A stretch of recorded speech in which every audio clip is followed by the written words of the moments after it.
Bonjour à toutes et à tous, ici Loïc Moderne. Aujourd'hui, je vais vous parler d'un phénomène qui a commencé à prendre en ampleur depuis la diffusion de Sword Art Online fin 2012. Un phénomène qui ne cesse de prendre en ampleur et de grandir, le phénomène des animés des mangas qui se passent dans des mondes de jeux vidéo et précisément de jeux en ligne. Il y a tellement d'animés et de mangas dans ce style-là que limite ça pourrait constituer un genre à part entière. Un genre que j'appelle personnellement « Je suis piégé dans un RPG ». Et je pense que vous êtes habitués maintenant à voir des histoires où t'as à peu près ce schéma-là qui arrive. Je suis un héros otaku, renfrogné, antisocial et très puceau. Je me fous de tout, y a rien qui me motive si ce n'est les jeux vidéo et les filles en ont rien à foutre de mon existence.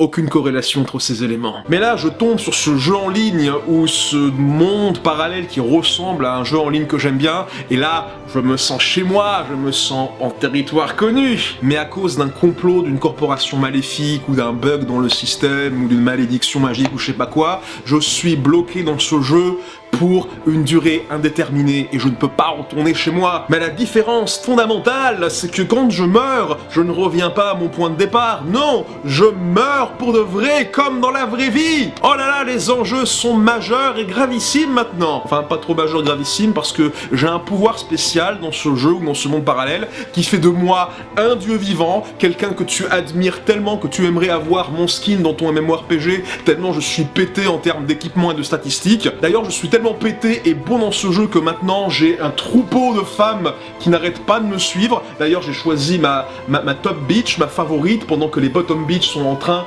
que j'ai tège, sont en train de me suivre partout comme un cortège. Un cortège d'otages, et voilà, en gros, c'est à peu près ce qui se passe. Là, je grossis le trait de façon grotesque, c'est vrai, mais je pense que vous aurez reconnu pas mal d'animés dans ce style-là. Certains n'ont pas une once d'originalité, d'autres se complètent totalement dans ce genre de schéma, d'autres arrivent à se distinguer de façon significative ou même à innover dans leur genre. En tout cas, il y en a plein partout d'histoires de ce type. Je pourrais vous en citer comme ça, mais comme j'ai pas de mémoire et que j'ai un écran d'ordi qui est là, vous le voyez pas parce qu'il est hors champ, mais il est là, il existe. J'ai noté dessus une liste non exhaustive d'animés de ce type, comme par exemple Overlord, Remonster, Rising of the Hero Shield, Grimgar, Log Horizon, No Game No Life, Konosuba, Axel World, même si ça c'est sorti avant Sword Art Online, mais c'est du même auteur, donc je mets ça dans le même panier. Et puis même en France, on a un manga fait par un Français, donc, dans les éditions Kiun, qui s'appelle Outlaw Players, donc Cocorico et tout le bazar. Mais du coup, la question que vous devez vous poser, c'est d'où ça sort ce phénomène? Pourquoi est-ce qu'il y a tellement de clones de Sword Art Online? Pourquoi est-ce qu'il y a tellement d'animés, de mangas où on est piégé dans des RPG? D'où ça sort tout ce bordel? Eh bien, je peux vous expliquer ça en 3-4 points.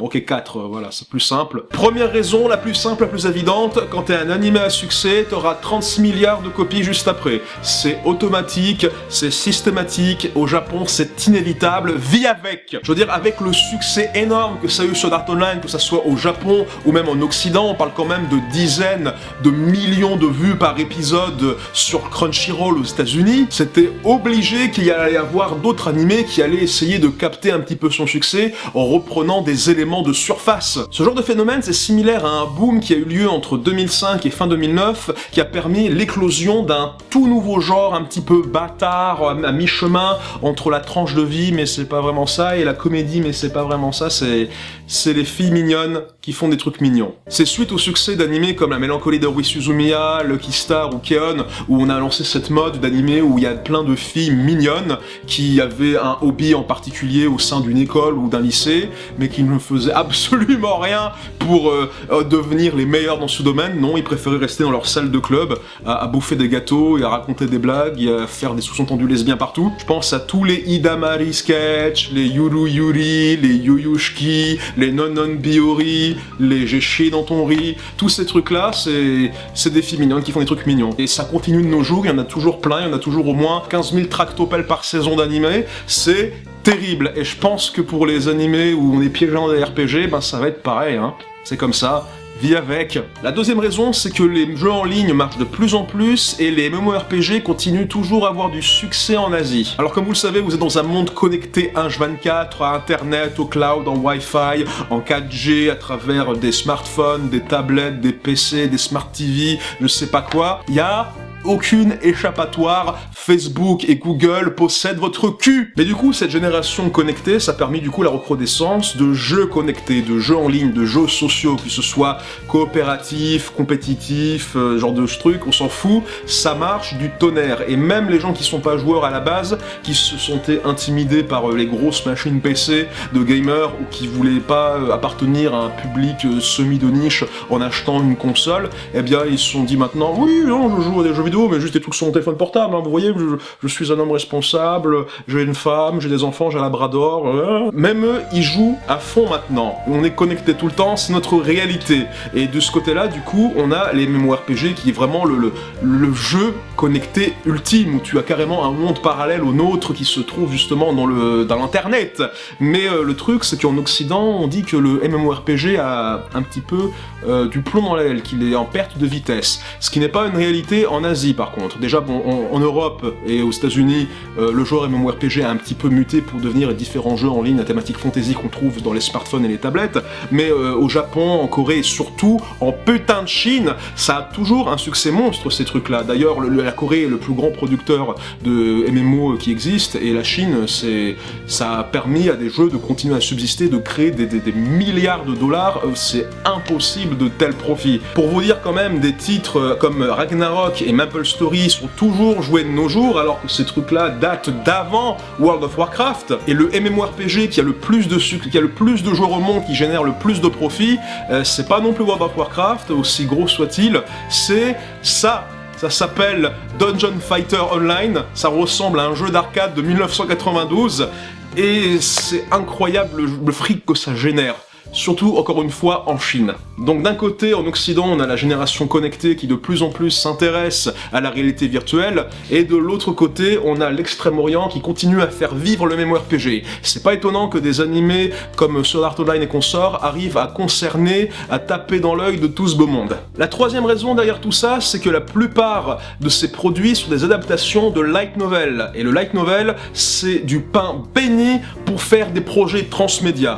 Alors je vous explique un peu ce qui se passe, c'est-à-dire qu'au Japon, beaucoup des produits en termes de manga, d'animé, de jeux vidéo sont des produits transmédia, c'est-à-dire que on essaye de créer un univers marketing, un univers qui s'étend sur à la fois des jeux vidéo, des jeux de cartes, des jeux en ligne, des animés, des mangas, des light novels, du papier toilette, tout ce que tu veux. En tout cas, tous ces univers sont liés entre eux et ont parfois même des connexions très liées, très intimes, et s'avèrent même peut-être canon dans la même continuité de l'histoire l'une de l'autre. C'est-à-dire que si tu arrives par exemple, je sais pas, prenons Pokémon, tiens, ça c'est un très bon exemple de transmédia, c'est-à-dire que si tu regardes l'anime Pokémon, tu comprendras comment à peu près se joue le jeu vidéo Pokémon, et du coup tu arriveras à tout de suite à avoir un pied d'entrée dans le jeu, et comme tu es intéressé au jeu, à l'univers et aux monstres, tu arrives du coup à t'intéresser aux règles du jeu de cartes, et quand tu regardes le jeu de cartes, bah du coup t'as envie de les collectionner, t'as peut-être envie de collectionner les jouets, tant que t'y es, genre de trucs, ça n'en finit pas. Eh bien disons que au Japon, on essaye de faire ça avec plein d'autres projets, dans une moindre mesure, mais on essaie de faire ça avec plein d'autres projets,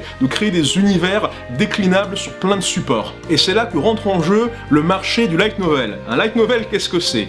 Je vais raconter ça en des termes compréhensibles par n'importe qui. Imagine que tu veuilles faire un dessin animé japonais. Mais c'est trop dur d'animer quelque chose, ça demande trop de travail, de temps et d'effort. Et donc à la place, tu as peut-être envie de faire un manga, mais non, ça demande aussi trop de travail, de temps et d'effort. Donc à la place, ce que tu vas faire, c'est que tu vas juste écrire un livre, et de temps en temps, tu vas l'illustrer avec quelques pages, voilà, de jolis dessins avec des filles à gros nichons et des épées. Et tu attends que quelqu'un décide d'adapter ton livre en vrai dessin animé et en vrai manga par des gens qui ont beaucoup plus de temps libre et d'abnégation que toi. Voilà, c'est ça light novel. Merci.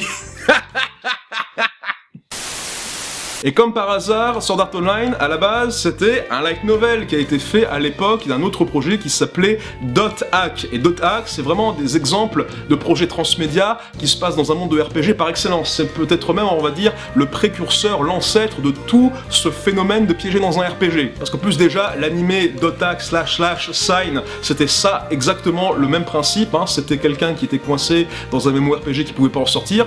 Et en fait, le truc, c'est que c'était pas qu'un animé Dot Hack, c'était en même temps sorti à la même période en 2002, à la fois une série de jeux vidéo, à la fois des livres, à la fois de l'animation pour la télévision, à la fois des mangas et à la fois d'animation directement pour le marché de la vidéo. C'était un projet qui était mis au point par Cyber Connect 2, les mêmes gens qui ont fait Naruto Ninja Storm, et par Bandai, et ça a beaucoup marché et ça a inspiré plein de monde.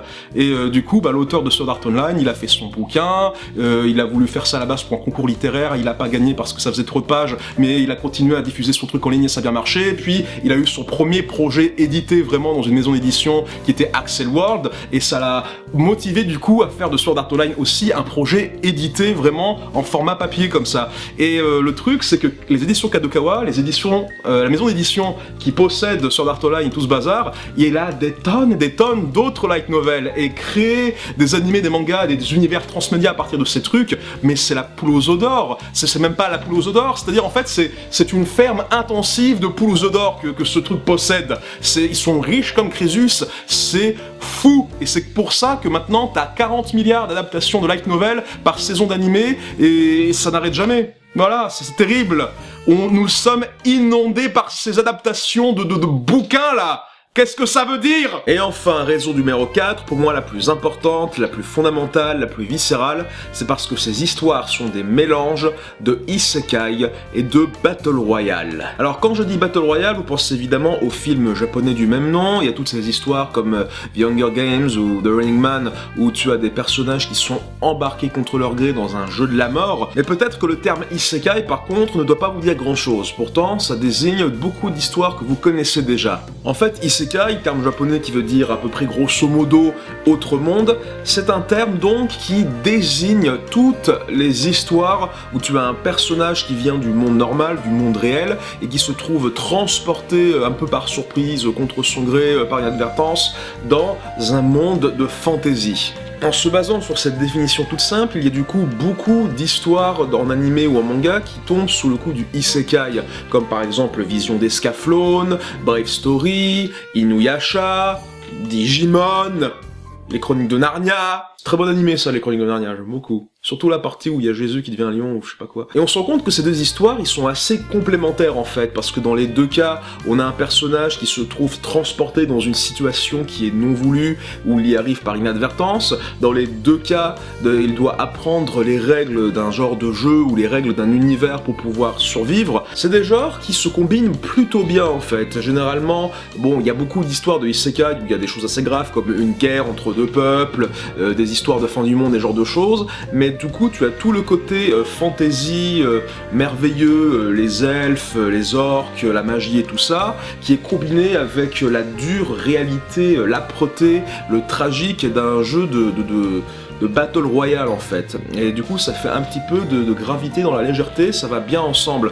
Et le fait est en fait que ça permet aussi de recontextualiser dans le monde réel ces histoires donc, du coup de isekai, en utilisant en fait du coup le prétexte du jeu vidéo comme façon de rationaliser l'existence de cet autre monde. C'est-à-dire qu'en fait la personne se retrouve soit du coup dans le jeu vidéo et c'est juste un vrai jeu vidéo, il n'y a pas de fantaisie, de magie ou quoi que ce soit, ou alors soit il se retrouve dans un monde terrible, cruel, où il manque de se faire tuer à chaque détour, qui ressemble à un jeu vidéo, non seulement dans le fait que ça soit un truc de fantasy et un truc de RPG, mais aussi dans le fait que le personnage doit apprendre de la magie et gagner en expérience et gagner des points et de l'équipement, exactement comme dans un RPG, c'est jusqu'à l'interface et tout le bordel, vous voyez ce que je veux dire? Même genre gérer la barre de vie, la barre de mana, faire des guildes, ce genre de choses. L'impératif d'une mort subite et définitive mélangé avec le principe d'un personnage du monde réel qui se retrouve comme un poisson hors de l'eau dans un monde totalement inconnu et farfelu, abracadabrantesque, c'est vraiment un principe qui est très efficace, qui marche vraiment très bien, et pour moi, c'est logique que un animé comme Sword Art Online ait fonctionné sur ce principe, et qu'il y en ait d'autres animés et mangas qui veulent exploiter donc la même formule. D'autant plus que l'ajout du côté jeu vidéo est un plus majeur en fait dans toute cette histoire, parce que ça permet aux spectateurs d'être plus rassurés, d'avoir l'impression de maîtriser ce monde. Car en effet, quand on est catapulté dans un endroit qui est non seulement inconnu, mais qui en plus peut potentiellement vous tuer à tout moment, le fait d'avoir une interface de RPG, le fait de pouvoir monter en niveau et de savoir maîtriser ce monde de la même façon qu'un jeu vidéo, ça permet un petit peu d'égaliser les chances et de donner l'impression qu'on peut survivre dans ce monde grâce à cette connaissance de son monde normal, du monde moderne en fait. Et je pense que pour beaucoup de personnes de cette génération, le fait de pouvoir aborder l'inconnu en utilisant ces skills appris en jouant en jeu vidéo, ça donne une impression en fait de puissance au fond de soi qui est vraiment très galvanisante, et du coup ça donne une impression de pouvoir maîtriser ce monde extérieur et inconnu avec force et avec entrain. Bref, c'est vachement plus ludique quoi, tout simplement. En tout cas, que vous en ayez marre de ce genre d'animé ou de manga, ou que vous pensez que c'est une bonne chose qu'il y en ait de plus en plus, ils sont là pour rester, ces histoires de piéger dans un RPG, ils risquent pas de disparaître avant un bon moment, ça se trouve ils disparaîtront jamais, parce qu'en tout cas moi, je me demandais si ça allait disparaître un jour, les filles mignonnes qui font des trucs mignons, ça ne disparaît pas, ça reste, donc je vois pas de raison pourquoi les piéger dans un RPG, ça disparaîtrait aussi, voilà. Faisons avec, mais même s'il y a dans le tas beaucoup de trucs qui n'ont pas énormément d'intérêt, je pense que dans le tas, il y a quand même beaucoup de bonnes histoires. Par exemple, je sais que Log Horizon jouit d'une excellente réputation comme un des meilleurs animés de ce style-là. Et si je peux moi-même vous faire recommandation personnelle, que vous aimez ou que vous aimez pas le genre, je vous conseille dans les deux cas de voir Konosuba, parce que Konosuba, c'est un petit peu à Sword Art Online ce que le donjon de Malbuck est à Donjons et Dragons. Voilà, je pense que ça en dit long, hein. C'est très drôle, c'est vraiment une excellente parodie de ce style d'histoire. Et voilà, c'était le premier vlog que j'ai fait pour Voxmakers Plus. N'hésitez pas à faire savoir dans les commentaires si vous avez trouvé ça intéressant. En même temps, vous pouvez aussi me suggérer des sujets de réflexion en rapport avec les animés, les mangas, les jeux vidéo, la BD, la pop culture, tout ce genre de bonnes choses. Comme ça permettra d'évacuer le surplus de conneries que j'ai dans mon cerveau, ça me permettra de mourir moins vite. Sur ce, je vous dis à très bientôt pour de nouvelles chroniques et de nouveaux vlogs sur Voxmakers Principal et Voxmakers Plus. Ciao!